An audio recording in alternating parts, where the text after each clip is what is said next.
السلام عليكم ورحمة الله وبركاته. إن الحمد لله نحمده ونستعينه ونستغفره ونؤمن به ونتوكل عليه ونعوذ بالله من شرور أنفسنا ومن سيئات أعمالنا. من يهده الله فلا مضل له ومن يضلل فلا هادي له، ونشهد أن لا إله إلا الله وحده لا شريك له، ونشهد أن سيدنا ونبينا وحبيبنا ومولانا محمدا عبده ورسوله صلى الله عليه وعلى آله وسلم، الذي أرسله بالحق بشيرا ونذيرا وداعيا إلى الله بإذنه وسراجا منيرا. أما بعد، فقد قال الله تعالى في كلامه المجيد: أعوذ بالله من الشيطان الرجيم. بسم الله الرحمن الرحيم. وضربت عليهم الذلة والمسكنة وباءوا بغضب من الله، وذلك بأنهم كانوا يكفرون بآيات الله ويقتلون النبيين بغير الحق، وذلك بما عصوا وكانوا يعتدون. إن الله وملائكته يصلون على النبي، يا أيها الذين آمنوا صلوا عليه وسلموا تسليما. اللهم سيدنا مولانا محمد وعلى آل سيدنا.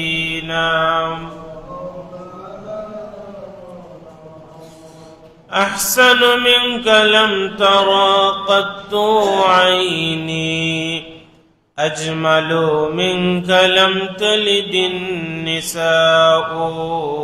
اللهم سيدنا مولانا محمد وعلى آل سيدنا.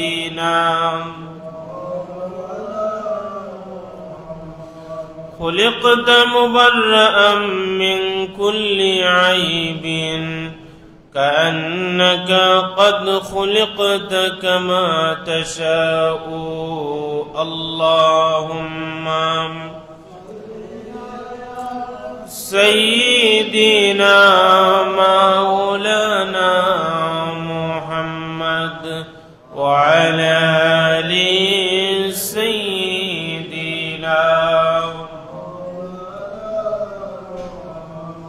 بلغ العلا بكماله، كشف الدجى بجماله، حسنت جميع خصاله. صلوا عليه وآله।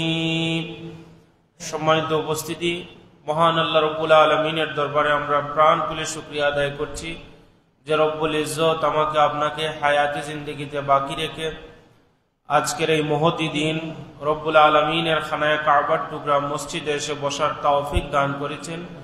কিছু কথা বলার, কিছু কথা শোনার তৌফিক দান করেছেন। আমরা সকলে অন্তরের অন্তঃস্থল থেকে শ্রদ্ধা ভক্তির সাথে কালিমাতুশ শুকুর উচ্চারণ করে বলছি আলহামদুলিল্লাহ। আমাদের পক্ষ থেকে লক্ষ কোটি দুরুদ এবং সালামের হাদিয়া প্রেরণ করছি রাহমাতুল আলামিন, শাফিউল মুজনাবিন, সাইয়্যিদুস সাকালাইন, নবিয়ুল হারামাইন, ইমামুল কিবলাতাইন, জাদ্দুল হাসান ওয়াল হুসাইন, মাওলানা হাবিবিনা সাইয়্যিদিনা মুহাম্মদুর রাসূলুল্লাহ সাল্লাল্লাহু আলাইহি ওয়াসাল্লামের পবিত্র জান্নাতি কদম মুবারকে। সম্মানিত উপস্থিতি, আমি কুরআনুল কারীমের যে আয়াতে কারিমা তিলাওয়াত করেছি, এই আয়াতে কারিমার মধ্যে রব্বুল আলামিন বলছেন ওয়া দুরিবাত আলাইহিমুজ জিল্লাতু ওয়াল মাসকানা। রব্বুল আলামিন বনি ইসরাইল জাতি তথা ইহুদি জাতির ব্যাপারে বলছেন যে আমি তাদের জন্য একটা ছাপ মেরে দিয়েছি, তাদের লাঞ্ছনা এবং তাদের অসহায়ত্ব। এই লাঞ্ছনা এবং অসহায়ত্বের চাপ রব্বুল আলামিন তাদের কৃতকর্মের কারণে মেরে দিয়েছেন। ওয়াবাউ বিগদাবিন মিনাল্লাহ, তাদের উপর আল্লাহর অসন্তোষ, আল্লাহর ক্রোধ তাদের উপর। এই ক্রোধ এবং অসন্তোষ, এই আয়াতের মধ্যে দুইটা কথা বলা হয়েছে। ওয়াকানু ইয়াকফুরুনা বিআয়াতিল্লাহ, তাদের উপর রব্বুল আলামিন এত অসন্তুষ্ট হওয়ার কারণ হচ্ছে তারা রব্বুল আলামিনের আয়াতগুলিকে অস্বীকার করে, রব্বুল আলামিনের বিধি নিষেধগুলোকে অস্বীকার করে। আর কি করে? ওয়ায়াকতুলুনান নাবিয়্যিনা বিগাইরিল হক, এবং তারা নবীদেরকে অন্যায়ভাবে হত্যা করে। নবীদেরকে তারা হত্যা করে, কত বড় পাপ তাদের! আল্লাহকে অস্বীকার করে, নবীদেরকে হত্যা করে। তাদের এই বড় দুইটা কারণে তাদের উপর জিল্লতি আল্লাহর পক্ষ থেকে, লাঞ্ছনা অসহায়ত্ব কার পক্ষ থেকে? আল্লাহর পক্ষ থেকে। এই পৃথিবীর বুকে ইহুদি জাতি তারা একটা দুরন্তর জাতি। তাদের নামের সাথে মিশ্রিত হয়ে আছে বিভিন্ন অসংখ্য অগণিত নবী এবং রাসূলদের হত্যার ইতিহাস। তাদের হাতের মধ্যে লেগে আছে অসংখ্য নিরপরাধ মানুষের রক্ত। তারা আদিকাল থেকে শুরু করে বর্তমান সময় পর্যন্ত যত বড় ধরনের ফিতনা, ফাসাদ, বিশৃঙ্খলা, চক্রান্ত, ষড়যন্ত্র, ওইগুলির মূল হুতা যারা, তারা হচ্ছে ইহুদি। ইহুদি কারা? তার সংক্ষিপ্ত পরিচয় হচ্ছে সাইয়্যিদুনা হযরত ইব্রাহিম আলাইহিস সালামের সন্তান হচ্ছেন সাইয়্যিদুনা হযরত ইসহাক আলাইহিস সালাম। ইসহাক আলাইহিস সালামের সন্তান হচ্ছেন হযরত ইয়াকুব আলাইহিস সালাম। হযরত ইয়াকুব আলাইহিস সালামের একটা শাখা ছিল, নাম ছিল ইসরাইল। আর এই ইসরাইলের বংশধর যারা, তাদেরকে বলা হয় বনি ইসরাইল। আর তাদের একটি শাখা ছিল হযরত ইয়াকুব আলাইহিস সালামের ছেলে, ইয়াকুব আলাইহিস সালামের ছেলে ইয়াহুদা। এই ইয়াহুদার নামে হচ্ছে ইহুদি। এরাই হচ্ছে ইহুদি সম্প্রদায়। আলোচনা করতে গেলে লম্বা আলোচনা করতে হয়, মূল সংক্ষেপে এই পয়েন্টগুলো আপনাদের সামনে তুলে ধরি।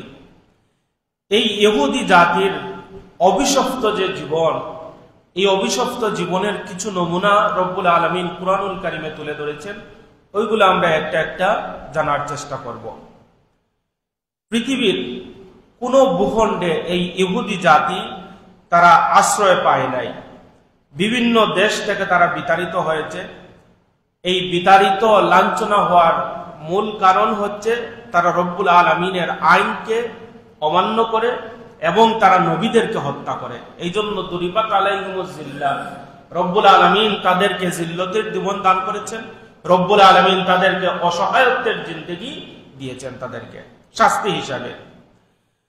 ইহুদিদের ইতিহাস পড়লে দেখা যায় তাদের স্থায়ী কোনো বসত বিটা ছিল না। রোম শাসকরা যখন ইহুদিদেরকে বিতাড়িত করল, বিতাড়িত হওয়ার পর তারা বিভিন্ন দেশে তারা পালিয়ে বেড়াতে শুরু করলো।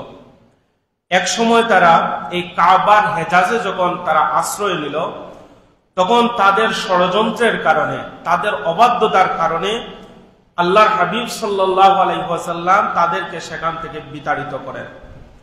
এরপর সাইয়্যিদুনা হযরত ওমর রাদিয়াল্লাহু তাআলা আনহুর সময় দেখা গেল এই ইহুদিরা কিছু এই আরব দেশে রয়েছে।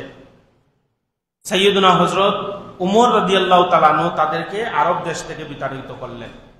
বিতাড়িত হওয়ার পর ক্রমান্বয়ে 1290 খ্রিস্টাব্দে তাদেরকে ইংল্যান্ড থেকে বিতাড়িত করা হয়েছিল। 1306 এবং 1394 খ্রিস্টাব্দে ফ্রান্স থেকে তাদেরকে বিতাড়িত করা হয়েছিল। 1370 সালে জার্মান থেকে বেলজিয়াম থেকে তাদেরকে বিতাড়িত করা হয়েছিল। 1380 সালে চেকোস্লোভাকিয়া থেকে তাদেরকে বিতাড়িত করা হয়েছিল। 1444 সালে তাদেরকে হল্যান্ড থেকে বিতাড়িত করা হয়েছিল। 1450 সালে তাদেরকে ইতালি থেকে বিতাড়িত করা হয়েছিল। দ্বিতীয় বিশ্বযুদ্ধ যখন হয়েছিল, হিটলার তাদেরকে বিতাড়ন করেছে জার্মান থেকে এবং 60 লাখ ইহুদিদেরকে হত্যা করেছিল হিটলার। 1510 সালে তাদেরকে রাশিয়া থেকে বিতাড়িত করা হয়েছিল। সর্বশেষ 1920 সালে এবং 1940 সালে তাদেরকে ইউরোপ থেকে বিতাড়িত করা হয়েছিল। বিতাড়িত হওয়ার পর তারা একেবারে আশ্রয়হীন ফকিরের বেশে তারা দিক বিদিক ছুটাছুটি করতে করতে তারা ফিলিস্তিনে এসে তারা আশ্রয় গ্রহণ করেছিল ফকির বেশে। কি বেশে? ফকির বেশে। সেখানে থাকার পর এই যে বর্তমান সভ্য দাবি করে যারা আমেরিকা, এই আমেরিকা তারা আন্তর্জাতিক আইন অমান্য করে বেআইনিভাবে তাদের ছত্রছায়ায় 1948 সাল থেকে এই ফিলিস্তিন ভূমি নিজের অধীনে নেওয়ার জন্য তারা চেষ্টা চালিয়ে যাচ্ছে। এই চেষ্টার ফলশ্রুতিতে তারা কি করছে? মুসলমানদেরকে নির্বিচারে তারা হত্যা করছে, শিশুদেরকে তারা নির্বিচারে হত্যা করছে, গর্ভবতী মাদেরকে নির্বিচারে তারা হত্যা করছে। অর্থাৎ তাদের জীবনের মধ্যে তাদের রক্তের শিরায় শিরায় মুসলমানদের রক্ত মিশে রয়েছে, তাদের হাতের মধ্যে মুসলমানদের তাজা রক্ত মিশ্রিত হয়ে গিয়েছে। নাউযুবিল্লাহি মিন যালিক। তারা হচ্ছে পৃথিবীর মধ্যে সবচেয়ে কাপুরুষ জাতি, এদের নাম হচ্ছে ইহুদি জাতি। আসেন, এই যুগে যুগে ইহুদিরা কিভাবে চক্রান্ত চালিয়ে এসেছে আমরা কুরআনুল কারীম থেকে ওইগুলো আমরা পয়েন্ট আকারে আপনাদের সামনে তুলে ধরি। প্রথমত কুরআনুল কারীমের সূরা বাকারা যখন আপনি খুলবেন, এই সূরা বাকারার মধ্যে ইহুদি জাতির প্রায় 12টা চক্রান্তের কথা, 12টা অপকর্মের কথা, আল্লাহর পক্ষ থেকে 12টা অসন্তোষের কারণ রব্বুল আলামিন কুরআনুল কারীমের সূরা বাকারায় তুলে ধরেছেন। এর মধ্যে একটা কারণ তুলে ধরা হয়েছে, তারা এই পৃথিবীতে সর্বপ্রথম বাছুর, গরুর যে বাছুর, এই বাছুরের পূজা তারা সর্বপ্রথম শুরু করেছিল। তাদেরকে রব্বুল আলামিন সম্মানিত করেছিলেন সাইয়্যিদুনা হযরত মূসা আলাইহিস সালামের কারণে। মূসা আলাইহিস সালামকে যখন ফেরাউন আক্রমণ করলো, মূসা আলাইহিস সালামকে রব্বুল আলামিন যখন ফেরাউনের কবল থেকে রক্ষা করলেন, রক্ষা করার পর রব্বুল আলামিন হযরত মূসা আলাইহিস সালামকে বললেন তুর পর্বতে যাওয়ার জন্য রব্বুল আলামিন তাওরাত কিতাব ওনাকে দান করবেন। 40 দিনের জন্য সাইয়্যিদুনা হযরত মূসা আলাইহিস সালাম তুর পর্বতে গেলেন। 40 দিন পরে তিনি যখন ফিরে আসলেন, ফিরে এসে দেখেন এই যে ইহুদি সম্প্রদায়, এই ইহুদি সম্প্রদায় তারা হযরত মূসা আলাইহিস সালামের অনুগ্রহ ভুলে গিয়েছে, মূসা আলাইহিস সালামকে ত্যাগ করেছে এবং তারা একটা বাছুরের পূজা তারা শুরু করে দিয়েছে। নাউযুবিল্লাহি মিন যালিক। সম্মানিত মুসল্লিয়ানে کرام, এই কথাটা রব্বুল আলামিন কুরআনুল কারীমের মধ্যে তুলে ধরেছেন। রব্বুল আলামিন বলছেন ওয়াইজ ওয়া'আদনা মূসা 40 লাইলা সুম্মা ইত্তাখাযতুমুল ইজলা মিন বা'দিহি ওয়া আনতুম যালিমুন। রব্বুল আলামিন এই কথাই বলছেন যে হযরত মূসা আলাইহিস সালাম তিনি 40 দিনের জন্য আল্লাহর হুকুমে তুর পর্বতে গিয়েছেন, আর তারা সাইয়্যিদুনা হযরত মূসা আলাইহিস সালামের অনুগ্রহ ভুলে গিয়ে রব্বুল আলামিন থেকে পশ্চাৎপণ করে তারা বাছুরকে তাদের পূজনীয় হিসেবে তারা গ্রহণ করে নিয়েছে। যেটা বলেন নাউযুবিল্লাহ, এটি হচ্ছে তাদের অপকর্ম। এই অপকর্মের কথা রব্বুল আলামিন কোরআনে তুলে ধরেছেন। এবার আসেন, তারা আল্লাহর পক্ষ থেকে নাজিলকৃত যে তাওরাত কিতাব, এই তাওরাত কিতাবকে তারা অস্বীকার করেছে। কি করেছে? তারা অস্বীকার করেছে। অস্বীকার করার কারণে রব্বুল আলামিনের পক্ষ থেকে তাদের উপর যখন ক্রোধ জানানো হলো, তখন মূসা আলাইহিস সালামের নিকট এবং হারুন আলাইহিস সালামের নিকট গিয়ে তারা মাফ চাইল এবং মুসা আলাইহিস সালাম হারুন আলাইহিস সালামের মাধ্যমে রব্বুল আলামিনের নিকট যখন তারা তওবা করলো, তওবা করার পর রব্বুল আলামিন তাদেরকে মাফ করে দিলেন। মাফ করে দেওয়ার পর তারা আবার অস্বীকার করলো এবং তারা মুসা আলাইহিস সালামকে বলল যে আমরা ততক্ষণ পর্যন্ত তোমার রবের উপর ঈমান আনবো না যতক্ষণ পর্যন্ত না তোমার রবকে আমরা সরাসরি দেখতে না পাবো। জুড়ে বলেন নাউযুবিল্লাহ। এই কথাটা রব্বুল আলামিন বলছেন, ওয়াইজ কুলতুম ইয়া মূসা লান নুমিনা লাকা হাত্তা নারাল্লাহা জাহরা। তারা মূসা আলাইহিস সালামকে এসে বলল, মূসা যতক্ষণ না পর্যন্ত তোমার রবকে আমরা সরাসরি দেখতে পাবো না ততক্ষণ পর্যন্ত আমরা ঈমান আনবো না। কত বড় বেয়াদব, কত বড় ঔদ্ধত্য আচরণ রব্বুল আলামিনের সাথে করতে পারে ইহুদি সম্প্রদায়। রব্বুল আলামিন এত অসন্তুষ্ট হয়েছেন, তাদের পাপাচারের কথা যুগ যুগ ধরে রব্বুল আলামিন কুরআনুল কারীমে সন্নিবেশিত করে রেখেছেন। সম্মানিত মুসল্লিয়ানে কেরাম, এই ইহুদি জাতির পরের অপকর্ম হচ্ছে রব্বুল আলামিনের পক্ষ থেকে বেহেশতি খাবার তাদেরকে দেওয়া হয়েছিল, মান্না এবং সালওয়া। এই মান্না এবং সালওয়া খাবারের অস্বীকৃতি জ্ঞাপন করেছিল এই ইহুদি সম্প্রদায়। মুসা আলাইহিস সালাম রব্বুল আলামিনের নিকট যখন দোয়া করলেন, রব্বুল আলামিন খুশি হয়ে তাদের জন্য আল্লাহর পক্ষ থেকে কুদরতি খাবার প্রেরণ করতেন। কুরআনুল কারীমের মধ্যে এসেছে, ওয়াযাল্লালনা আলাইকুমুল গামামা ওয়া আনজালনা আলাইকুমুল মান্না ওয়াস সালওয়া। রব্বুল আলামিন আকাশকে মেঘাচ্ছন্ন করলেন। মুসা আলাইহিস সালাম যখন দোয়া করলেন, আকাশ মেঘাচ্ছন্ন হয়ে গেল। আর রব্বুল আলামিন উনার কুদরতি পক্ষ থেকে তাদের জন্য দুইটা খাবারের ব্যবস্থা করলেন। একটা খাবারের নাম হচ্ছে মান্না, আর একটা খাবারের নাম হচ্ছে সালওয়া। যিনি বলেন সুবহানাল্লাহ। আল্লাহ কি খুশি হয়ে তাদেরকে কি দিলেন? মান্না এবং সালওয়া খাবার দিলেন। আর বলে দিলেন, কুলু মিন তাইয়্যিবাতি মা রাযাকনাকুম। আমি আল্লাহর পক্ষ থেকে তোমাদের জন্য পবিত্র যে রিজিকগুলা দিয়েছি ওই রিজিকগুলা তোমরা ভক্ষণ করো।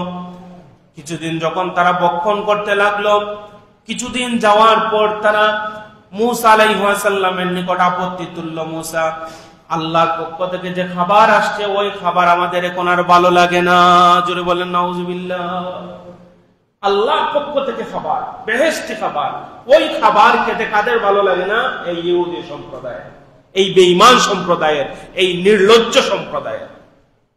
সম্মানিত সুধী, তারা তখন মূসা আলাইহিস সালামকে বলল, ওয়াইয কুলতুম ইয়া মূসা লান নাসবিরা আলা তুআমিন ওয়াহিদ। মূসা আলাইহিস সালামকে বলল, মূসা আল্লাহর পক্ষ থেকে যে একটা খাবার আসে মান্না এবং সালওয়া, প্রতিদিন এই খাবারটা আসে, এই এক খাবার আমাদের খেতে খেতে আর ভালো লাগে না। ফাদউ লানা রাব্বাকা ইউখরিজ লানা মিম্মা তুমবিতুল আরদু মিন বাকলিহা ওয়া কিসাইহা ওয়া ফুমিহা ওয়া আদাসিহা ওয়া বাসালিহা। এক খাবার খেতে আমাদের ভালো লাগে না। আপনি আপনার রবের নিকট দোয়া করুন, তিনি যেন জমিন থেকে আমাদের জন্য পেঁয়াজ উৎপন্ন করে দেন, অর্থাৎ জমিন থেকে যে শস্যগুলা রয়েছে ওই শস্যগুলা যেন আমাদের জন্য উৎপন্ন করে দেন, ওইগুলো আমরা খাবো। তারা আল্লাহর খাবার ভালো লাগে না, তারা বলছে যে এই খাবার খেতে আমাদের আর ভালো লাগে না। তারপর রব্বুল আলামিন তাদের এই খাবারকে কি করে দিলেন? বন্ধ করে দিলেন। তাদের উপর অসন্তুষ্ট হয়ে রব্বুল আলামিন এই খাবার কি করে দিলেন? বন্ধ করে দিলেন। এই জাতির নাম কি? ইহুদি জাতি। এরপর তাদের অপকর্মের আরেকটা কথা কোরআনে তুলে ধরা হয়েছে। রব্বুল আলামিন ইহুদিদের জন্য সপ্তাহের একটা দিন ইবাদত বন্দেগীর জন্য রেখেছিলেন। এই দিনের নাম হচ্ছে শনিবার। এবং তাদেরকে রব্বুল আলামিন বলেছিলেন, এই শনিবার তোমাদের জীবিকা নির্বাহের যত উপকরণ রয়েছে সব উপকরণ আরোহণ করা তোমাদের জন্য নিষিদ্ধ। এই দিন শুধু তোমাদের ইবাদত বন্দেগীর দিন। সব আরোহণ করা, তোমাদের জীবিকার উপকরণ আরোহণ করা তোমাদের জন্য বন্ধ। এই দিন তোমরা ইবাদত বন্দেগী করবে। আর তাদের মানুষ যারা ছিল, ইহুদি সম্প্রদায় ছিল, তারা উপকূলে বসবাস করত, নদীর পাশে তারা বসবাস করত। তারা প্রতিদিন মাছ ধরত, মাছ শিকার করে তাদের জীবন নির্বাহ করত। তখন তারা দেখলো যে শনিবার যেহেতু রব্বুল আলামিন আমাদেরকে মাছ না খাওয়ার কথা বলেছেন, তারা শনিবার একটা চক্রান্ত করলো। শনিবার এসে তারা মাছ আসার পর মাছের যে রাস্তা, এই রাস্তা তারা বন্ধ করে দিত, আর রবিবার দিন তারা মাছ ধরত। জুড়ে বলেন নাউজুবিল্লাহ। কত বড় সক্রান্ত আল্লাহর সাথে। আল্লাহ বলছে শনিবারে মারবে না, শনিবারে তারা না মেরে মাছের রাস্তা তারা বন্ধ করে দিত, আর রবিবারে তারা মারত। এই কারণে রব্বুল আলামিন তাদের উপর অসন্তুষ্ট হয়েছিলেন। এটা ছিল তাদের আল্লাহর আইন অমান্য করা, আল্লাহর আইন লঙ্ঘন করার মতো জঘন্য অপরাধ তারা করেছিল। এরপরে তারা আল্লাহকে তো ছাড়ে নাই, তাদের নবী হযরত মূসা আলাইহিস সালামের ব্যাপারে তারা অপবাদ তুলেছিল। মূসা আলাইহিস সালাম একজন লাজুক নবী ছিলেন, খুব লজ্জা ছিল উনার। উনি মানুষের সামনে কোনোদিন গোসল করতেন না, খুব আড়াল হয়ে তিনি গোসল করতেন। তখন তার এই ইহুদি সম্প্রদায়, যারা ইহুদি সম্প্রদায় একটা অপবাদ রটিয়ে দিল, যেই ঘটনাটা বুখারী শরীফে এসেছে 3404 নম্বর হাদিসের মধ্যে এই ঘটনা এসেছে, যে তারা একটা অপবাদ রটিয়ে দিল যে মূসা আলাইহিস সালামের হার্নিয়া জাতীয় রোগ অথবা কুষ্ঠ জাতীয় রোগ, এই রোগ থাকার কারণে আমরা যেভাবে মানুষের সামনে উদাম হয়ে গোসল করি, এই জন্য মূসা আলাইহিস সালামের এই রোগ থাকার কারণে তিনি মানুষের সামনে গোসল করেন না। জুড়ে বলেন না নাউজুবিল্লাহ। কত বড় একটা অপবাদ। রব্বুল আলামিন যখন এই অপবাদ শুনলেন, রব্বুল আলামিন একদিন হযরত মূসা আলাইহিস সালাম গোসল করার জন্য একটা নির্জন জায়গায় গেলেন, আর তার কাপড় ছিল একটা পাথরের উপর। গোসল শেষ, তিনি এই কাপড় নেওয়ার জন্য যখন উপরে উঠলেন, ওই পাথরটা সামনে চলে গেল। তিনি আনার জন্য সামনে যান, পাথর আরো সামনে চলে গেল। এইভাবে যেতে যেতে এই পাথরটা এমন এক রাস্তা দিয়ে অতিক্রম করলো, যেই জায়গায় ইহুদি সম্প্রদায়ের কিছু মানুষ ছিল। তারা হযরত মূসা আলাইহিস সালামের দেহ মুবারক দেখে বলল, হায়, এত সুন্দর একজন নবী, নিখুঁত একজন নবী, নিখুঁত একজন মানুষ, এত সুন্দর একজন মানুষকে আমরা আর দেখি নাই। সুবহানাল্লাহ। রব্বুল আলামিন এর মাধ্যমে হযরত মূসা আলাইহিস সালামের এই অপবাদ থেকে রক্ষা করলেন। যারা তাদের নবীর উপর এত বড় অপবাদে আরোপ করেছে, তারাই হচ্ছে ইহুদি সম্প্রদায়। সম্মানিত মুসল্লিয়ানে কেরাম, তারা সাইয়্যিদাতুনা হযরত মরিয়ম আলাইহিস সালামের ব্যাপারে তারা আজে বাজে কথা বলেছিল, যেই অপরাধকে রব্বুল আলামিন কুরআনের ভাষায় বলেছিলেন বুহতানুল আযীম, সবচেয়ে বড় অপরাধ, সবচেয়ে বড় অপবাদ দিয়েছিল তারা হযরত মরিয়ম আলাইহিস সালামের ব্যাপারে। জুড়ে বলেন নাউজুবিল্লাহ। তারা একবার হযরত ঈসা আলাইহিস সালামকে হত্যা করার জন্য তারা বের হলো। ঈসা আলাইহিস সালাম একটা রুমের মধ্যে ঢুকলেন, রব্বুল আলামিন রাফানাহু আলিয়া, রব্বুল আলামিন ঈসা আলাইহিস সালামকে চতুর্থ আসমানে নিয়ে গেলেন। ওইদিকে তারা মনে করলো ঈসা আলাইহিস সালাম এই ঘরের মধ্যে আছেন, ঈসা আলাইহিস সালামকে মারতে হবে। তাদের মধ্যে লিডার প্রবেশ করলো। লিডার প্রবেশ করার পর সবাই অতর্কিতভাবে এই রুমের মধ্যে ঝাঁপিয়ে পড়লো, আর লিডারের চেহারাকে রব্বুল আলামিন পরিবর্তন করে দিলেন, ঈসার মতো সে হয়ে গেল। সবাই প্রবেশ করে যখন এই চেহারা দেখলো, ইচ্ছা মতো পিটানি দিল, ইচ্ছা মতো মারলো। মারার পর দেখলো তারা তো ঈসা আলাইহিস সালামকে মারে নাই, তারা মেরেছে তাদের দলের লিডারকে। রব্বুল আলামিন ঈসা আলাইহিস সালামকে আসমানে নিয়ে গেলেন। রব্বুল আলামিন কুরআনুল কারীমের মধ্যে বলছেন, ওয়ামা কাতালুহু ওয়ামা সালাবুহু ওয়ালাকিন শুববিহা লাহুম। তারা হযরত ঈসা আলাইহিস সালামকে, আমার নবী ঈসাকে তারা হত্যাও করতে পারে নাই, তারা শুলে চড়াতেও পারে নাই, বরং তারা নিজেরাই পাগল হয়ে গেছে। তারা নিজেরা কি হয়ে গিয়েছে? পাগল হয়ে গিয়েছে। এই অভিশপ্ত জাতির নাম হচ্ছে ইহুদি জাতি। এই অভিশপ্তের কথা রব্বুল আলামিন কোথায় বর্ণনা করছেন? কুরআনুল কারীমের মধ্যে রব্বুল আলামিন বর্ণনা করছেন। তারা রব্বুল আলামিনের সাথে কি পরিমাণ বেয়াদবি করেছেন এর একটা নজির দেখেন। রব্বুল আলামিন তাদেরকে তাদের পাপাচারের কারণে সিনাই পর্বতে ছন্ন ছাড়া জীবন হিসাবে দীর্ঘদিন পর্যন্ত সেখানে রেখেছেন। এক পর্যায়ে রব্বুল আলামিন তাদেরকে এই অভিশাপের যন্ত্রণা থেকে তাদেরকে মুক্তি দিলেন। মুক্তি দেওয়ার পর রব্বুল আলামিন তাদেরকে বললেন যে তোমরা অমুক শহরে নতশিরে প্রবেশ করো। কথাটা একটু বুঝেন, মাফ করে দিয়ে বললেন অমুক শহরে তোমরা নতশিরে প্রবেশ করো এবং তোমরা বলো, রব্বুল আলামিন শিখিয়ে দিচ্ছেন যে তোমরা বলো হিত্তাতুন নাগফির লাকুম খাতায়াকুম, যে হে রব, হে আমাদের প্রতিপালক, আমরা ভুল করেছি, আমাদের মাফ করে দাও। শব্দটা কি ছিল? হিত্তাতুন নাগফির লাকুম, রব গুনাহ করেছি, ভুল করেছি, মাফ করে দাও। তখন তারা আল্লাহর সাথে কি পরিমাণ বেয়াদবি করেছে, তারা উল্টা রব্বুল আলামিনকে বলল হাব্বাতুন ফি শা'রি, আল্লাহ বলছেন হিত্তাতুন নাগফির লাকুম, তারা বলল হাব্বাতুন ফি শা'রিহি, অর্থাৎ গম চাই, গম চাই। হাব্বাতুন যে পরিবর্তন, হিত্তাতুন যে পরিবর্তন করে হাব্বাতুন, অর্থাৎ আল্লাহর সাথে ঠাট্টা মশকরা। আল্লাহ বলছেন তোমরা বলো যে আমরা ভুল করেছি, আমাদেরকে মাফ করে দাও, আর তারা এটাকে উল্টিয়ে বলল যে গম চাই, গম চাই। নাউযুবিল্লাহি মিন যালিক। এই জাতির নাম হচ্ছে ইহুদি জাতি। সম্মানিত মুসল্লিয়ানে কেরাম, তারপর যখন যাকাতের বিধান যখন নাজিল হলো, এই ইহুদি সম্প্রদায় বলেছিল ইন্নাল্লাহা ফাকিরুন ওয়া নাহনু আগনিয়া। যখন যাকাতের বিধান নাজিল হয়ে গেল, তখন এই ইহুদি সম্প্রদায় রব্বুল আলামিনকে মশকরা করে বলেছিল যে তোমাদের রব তিনি হচ্ছেন গরীব, তিনি হচ্ছেন ফকির, আর আমরা হচ্ছি ধনী। আমরা ধনী হওয়ার কারণে তিনি আমাদের নিকট যাকাতের সম্পদ চাচ্ছেন। নাউযুবিল্লাহি মিন যালিক। এই কথা যারা বলেছিল তারা কি? তারা ইহুদি সম্প্রদায়। তারপর তারা রব্বুল আলামিনকে বলেছিল ইয়াদুল্লাহি মাগলুলা, যে আল্লাহর হাত হচ্ছে বাঁধা। জুড়ে বলেন না নাউযুবিল্লাহ। কি পরিমাণ অভিশপ্ত জাতি হচ্ছে তারা, যারা আমার আল্লাহ রব্বুল আলামিনকে নিয়ে মশকরা করতে পারে, আমার আল্লাহর শিখানো ভাষায় তাওবা না করে আমার আল্লাহর সাথে বেয়াদবি করতে পারে যারা, তারা হচ্ছে ইহুদি সম্প্রদায়। সম্মানিত সুধী, তারপরে তাদের রক্তের শিরায় শিরায় রয়েছে নবী হত্যার ঘটনা। তারা হযরত জাকারিয়া আলাইহিস সালামকে হত্যা করেছিল, তারা হযরত ইয়াহইয়া আলাইহিস সালামকে হত্যা করেছিল, ঈসা আলাইহিস সালামকে হত্যা করার জন্য ষড়যন্ত্র তারা করেছিল। এবং আব্দুল্লাহ ইবনে মাসউদ রাদিয়াল্লাহু তাআলা আনহু তিনি বলছেন কানাত বানু ইসরাঈলু ফিল ইয়াউমি তাকতুলু 300 নবী। তারা হচ্ছে এমন একটা জাতি যারা তাদের 300 জন নবীকে একদিনে হত্যা করেছিল। জুড়ে বলেন নাউযুবিল্লাহ।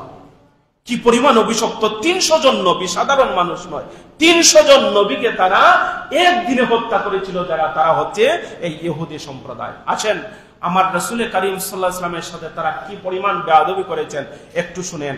তারা আল্লাহর হাবিব সাল্লাল্লাহু আলাইহি ওয়াসাল্লামকে পাথর দিয়ে চাপা দিয়ে মারার তারা অপচেষ্টা করেছিল। কিভাবে? বনু নজির গোত্রের সাথে আরবের একটা সম্প্রদায়ের মনোমালিন্যতা হয়েছিল। বনু নজির ছিল ইহুদি সম্প্রদায়। তখন তারা বিচারের জন্য আল্লাহ রাসূল সাল্লাল্লাহু আলাইহি ওয়াসাল্লামের কাছে আসলো। আল্লাহ রাসূলকে বলল যে অমুক জায়গায় এই বিচার আপনি করে দিবেন। আল্লাহর হাবিব সাল্লাল্লাহু আলাইহি ওয়াসাল্লাম তাদের কথা মতো মীমাংসা করার জন্য বনু নাজির গোত্র এবং আরবদের মধ্যে মীমাংসা করার জন্য ওই জায়গায় গেলেন, যেই জায়গাটা তারা নির্ধারণ করেছে। যাওয়ার পর তারা আল্লাহর হাবিব সাল্লাল্লাহু আলাইহি ওয়াসাল্লামকে একটা দেয়ালের এইভাবে হেলান দিয়ে বসার জন্য বলল যে আপনি কষ্ট করে এসেছেন, হেলান দিয়ে আপনি একটু বসেন। ওই দিকে তারা দেয়ালের উপর বিশাল একটা পাথর রেখেছে, তিনি বসার সাথে সাথে এই পাথর চাপা দিয়ে উনাকে দুনিয়া থেকে বিদায় করে দিবেন। জোরে বলেন নাউযুবিল্লাহ। সাথে সাথে রব্বুল আলামিন ওহীর মাধ্যমে জানিয়ে দিলেন, এ আমার নবী আপনি এখান থেকে চলে যান, তারা আপনাকে পাথর চাপা দিয়ে কোনি মেরে ফেলবে। নাউযুবিল্লাহি মিন যালিক। এই জাতি হচ্ছে ইহুদি জাতি। জোরে বলেন নাউযুবিল্লাহ। সম্মানিত মুসল্লিয়ানে কেরাম, এই ইহুদি সম্প্রদায় আমার পেয়ারা নবী জনাবে মুহাম্মদুর রাসূলুল্লাহ সাল্লাল্লাহু আলাইহি ওয়াসাল্লামকে বিষ প্রয়োগ করে মারার চেষ্টা করেছিল। ইহুদি একটা মহিলা, এই মহিলা একবার একটা ছাগল সে জবাই করলো, ছাগলটা বুনা করে ওই ছাগলের গোশতের মধ্যে বিষ মাখিয়ে আল্লাহর হাবিব সাল্লাল্লাহু আলাইহি ওয়াসাল্লামের নিকট প্রেরণ করলো।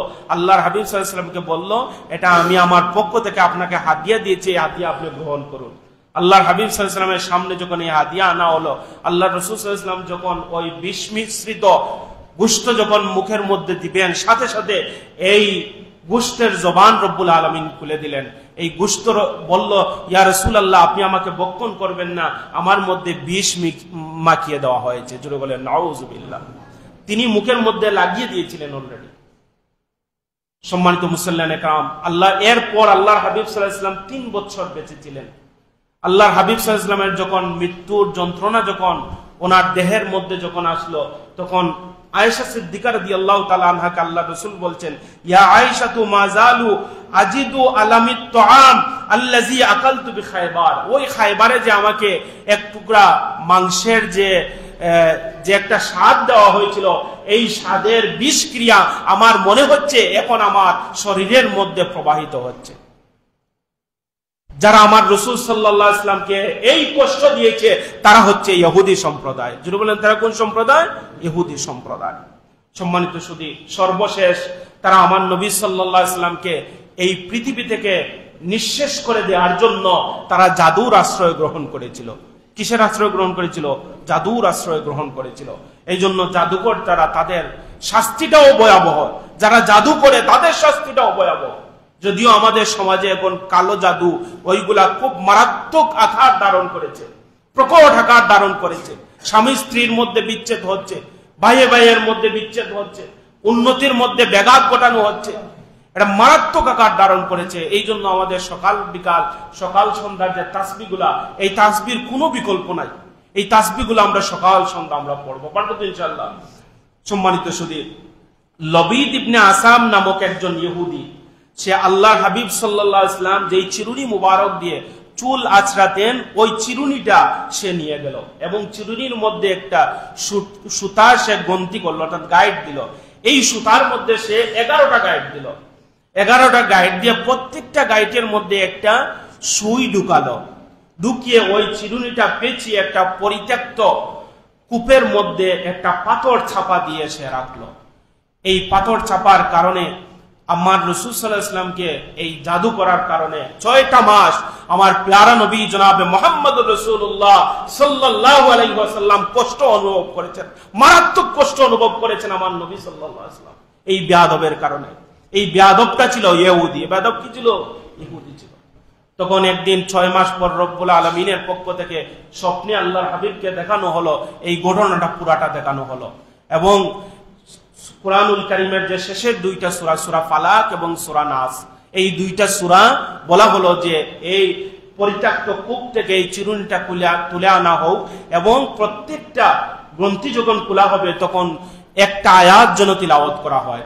এই 2টা আয়াত মিলে হচ্ছে 11টা আয়াত। এই 2টা সূরা মিলে হচ্ছে 11টা আয়াত। 11টা আয়াত পরে যখন ফু দেওয়া হলো, আল্লাহর হাবিব সাল্লাল্লাহু আলাইহি ওয়াসাল্লাম তিনি সুস্থ হয়ে গেলেন। সুবহানাল্লাহ।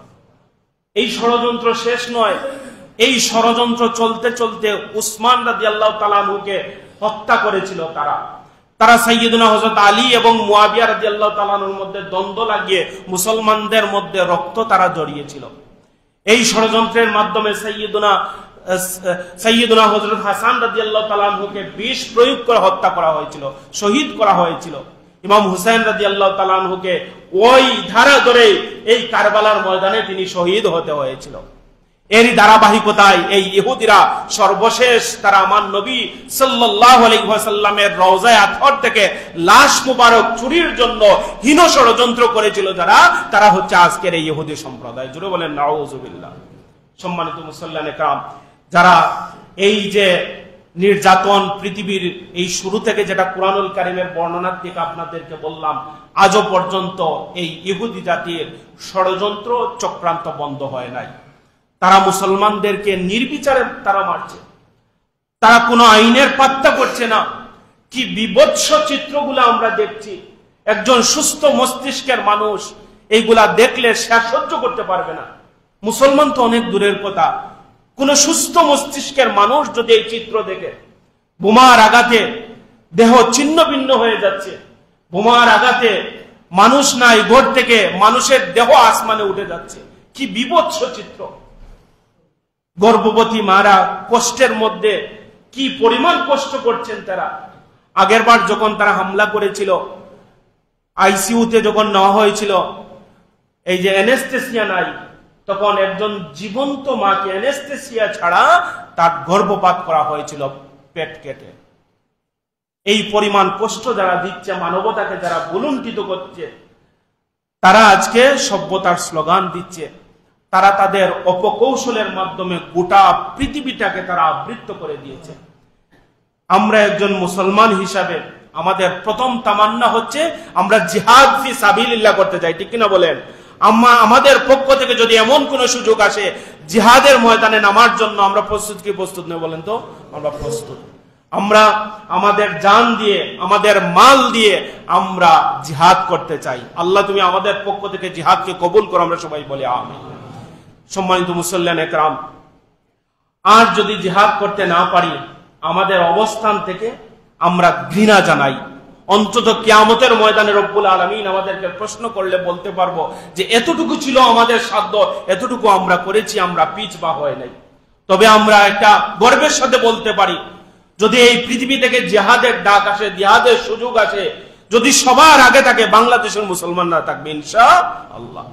কারণ আল্লাহর হাবিব সাল্লাল্লাহু আলাইহি ওয়াসাল্লামের হাদিস দ্বারা প্রমাণিত আগামী দিনের এই ইসলামী পতাকা উড়বে এই হিন্দুস্তানে ইসলাম বিজয়ের মাধ্যমে আগামী দিনের পতাকা উড়বে ইনশাআল্লাহ। এই যে হিন্দুস্তানের বিজয় যেটা, গাজওয়ায়ে হিন্দ যেটা, এটা ইনশাআল্লাহ গাজওয়ায়ে হিন্দের ক্ষেত্র তৈরি হয়ে যাচ্ছে। আজকে ভারতের মুসলমানরা কি অসহায়। ভারতে আজকে ওয়াকফ আইন পাশ করে মুসলমানদের মাদ্রাসার জায়গা, মুসলমানদের ওয়াকফকৃত মসজিদের জায়গা, মুসলমানদের ওয়াকফকৃত মাজারের জায়গা, ওই জায়গাগুলো আজকে রাষ্ট্র কুক্ষিত করার অপচেষ্টা তারা চালিয়ে যাচ্ছে, ঠিক কিনা বলেন? তারা অলরেডি আইন পাশ করে দিয়েছে। সম্মানিত সুধী, আমরা যদি এই ভারতের ইতিহাস যদি আমরা দেখি, মুসলমানরা এক নাগাড়ে 300 বছর এই ভারতবর্ষ শাসন করেছে। এই ভারতবর্ষ, গোটা ভারতবর্ষ নিয়ে যারা আজকে তাদের সৌন্দর্যের কথা বলেছেন, সেই সৌন্দর্য মুসলমানরা তৈরি করে দিয়েছে। ভারতের প্রত্যেকটা কোনায় কোনায়, বাঁকে বাঁকে যাদের অবদান, তারা হচ্ছে মুসলমানরা, ঠিক কিনা বলেন? যদি ভারতে মুসলমানরা না আসতেন তাহলে তাজমহল নিয়ে গর্ব করতে পারতো না তারা, দিল্লির জামে মসজিদ নিয়ে গর্ব করতে পারতো না তারা। যদিও তারা আমাদের মসজিদকে শহীদ করে দিয়েছে, বাবরি মসজিদকে শহীদ করে দিয়েছে, কিন্তু এই বাবরি মসজিদের ইতিহাস সাক্ষ্য, এই বাবরি মসজিদে মন্দিরের কোনো অস্তিত্ব নাই। তবে আশার বাণী হচ্ছে, আমার আল্লাহ রাব্বুল আলামিন বলছেন, ওয়ালা তাহিনু ওয়ালা তাহজানু ইন কুনতুম আ'লাউনা ইন কুনতুম মুমিনিন। তোমরা ভয় পেও না, তোমরা চিন্তিত হও না, তোমরা যদি মুমিন হও রব্বুল আলামিন তোমাদের হাতে বিজয়ের পতাকা দিবেন ইনশাআল্লাহ। এবং এটা আশার বাণী। আমাদের সামনে আসছে যেই মালহামা, যেই যুদ্ধ, এই যুদ্ধে মুসলমানদের নিকট এই পতাকা আসবে ইনশাআল্লাহ। রব্বুল আলামিন আমাদেরকে সঠিক ইতিহাস জানার তৌফিক দান করুন। আমরা মুসলমানদের জন্য দোয়া করি, রব্বুল আলামিন যেন এই মুসলমান ভাই বোনদেরকে হেফাজত করেন। ওয়া আখিরু দাওয়ানা আনিল হামদুলিল্লাহি রাব্বিল আলামিন। আল্লাহুম্মা আমিন। আল্লাহুম্মা রাব্বানা আতিনা ফিদ দুনিয়া হাসানাহ ওয়া ফিল আখিরাতি হাসানাতাও ওয়া কিনা আযাবান নার। সাল্লাল্লাহু তাআলা